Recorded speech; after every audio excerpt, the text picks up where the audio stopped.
নমস্কার, নির্ভীক সংবাদে আপনাদের স্বাগত জানাই। তৃণমূলের অস্বস্তি বাড়িয়ে তিলোত্তমা কাণ্ডের প্রতিবাদে দল থেকে ইস্তফা দিলেন তৃণমূল সাংসদ জহর সরকার। তৃণমূল সাংসদ জহর সরকার সাংসদ পদই ছাড়লেন না, ছাড়লেন রাজনীতিও।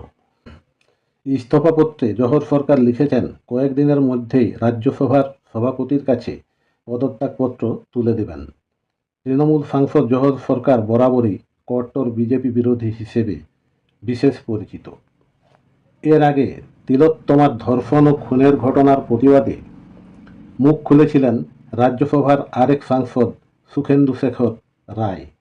ভবানী ভবনে তাকে দুবার ডেকেও পাঠানো হয়। তারপর মুখ খোলেন সাংসদ কাকলি ঘোষ দস্তিদার। এবার আরজিকর কাণ্ডে রাজ্য সরকারকে কার্যত ব্যর্থ বলে তোপ দেগে তৃণমূল ছাড়লেন মমতার প্রিয়পাত্র প্রাক্তন আইএএস অফিসার জহর সরকার। মুখ্যমন্ত্রীকে লেখা তার দুপাতার চিঠিতে বোঝা গেছে তৃণমূল সরকারকে নিয়ে তার যা প্রত্যাশা বা স্বপ্ন ছিল তা ভেঙে গেছে। মুখ্যমন্ত্রী মমতা বন্দ্যোপাধ্যায় যে আদর্শের রাজনীতি দেখে তৃণমূলে যোগ দিয়েছিলেন, এখন মনে হচ্ছে সেই আদর্শ আর নেই।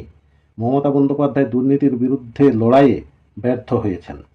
আরজিকর কাণ্ডে মমতা বন্দ্যোপাধ্যায়ের ভূমিকাতেও তিনি যে ক্ষুব্ধ তা চিঠিতে বোঝাতে চেয়েছেন তৃণমূলের রাজ্যসভার সাংসদ জহর সরকার।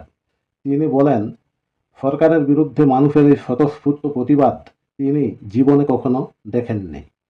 মমতার প্রশাসনের বিরুদ্ধে একের পর এক নেতার অনাস্থা ও প্রতিবাদে তৃণমূলের অবস্থা আরও সঙ্গীন হতে চলেছে বলে রাজনৈতিক মহল মনে করছে। নমস্কার।